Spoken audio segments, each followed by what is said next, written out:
policy. Under Senate Bill 654, a public school unit shall vote on their face covering policy at least once a month to determine whether or not it should be modified. Our current policy does outline that face coverings are required inside all buildings and on all school transportation for all students and staff, pre-K through 12, regardless of vaccination status.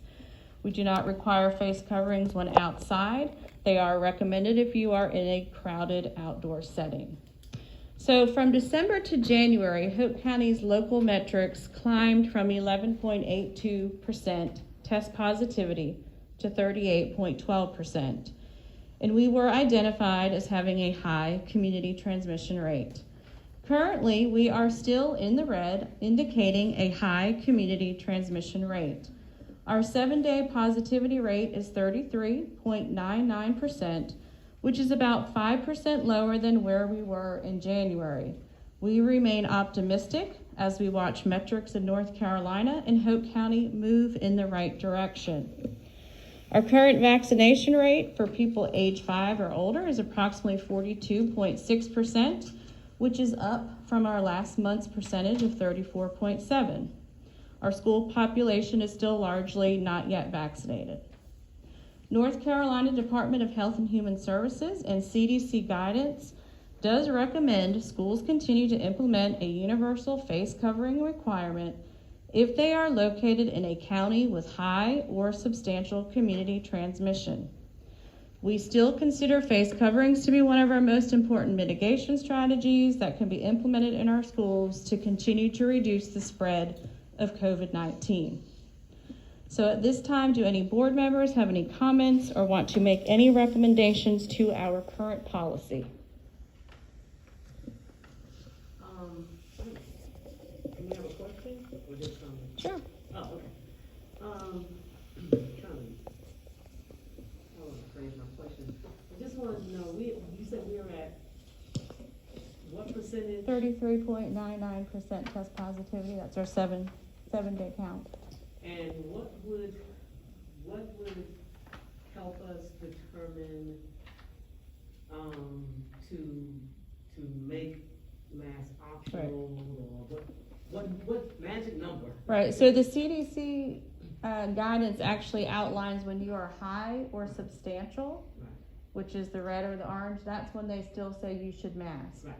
When it drops below that and you go into the yellow, which is a low or a moderate, that's at the point where you can start thinking about making them optional. What is that So, number? There's no questions from the, Okay, well, I had a question, I was just wondering. okay. I have a comment. Okay. My daughter works at Dowless Elementary School. Mm-hmm. She would not allow her kids to go to school without their mask.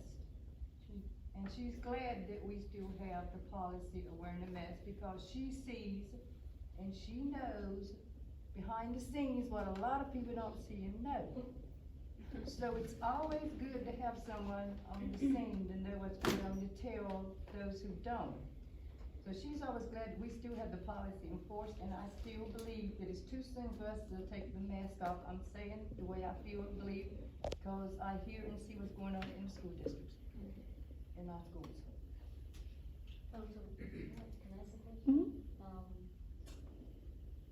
Do parents have the option to do the virtual, or are you allowed them to do the virtual? We have maintained if there's a medical reason, to go ahead and go remote, and we also have what we consider an extenuating circumstance that we've allowed to go remote as well.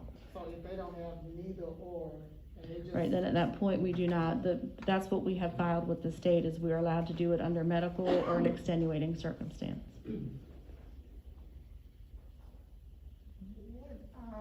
Agitation from a mask be a medical circumstance? It could be. What we do is applications online. You just have to have a medical or a healthcare provider sign off stating that there's some implication or higher risk as a result of COVID-19, and it gets submitted and we review it.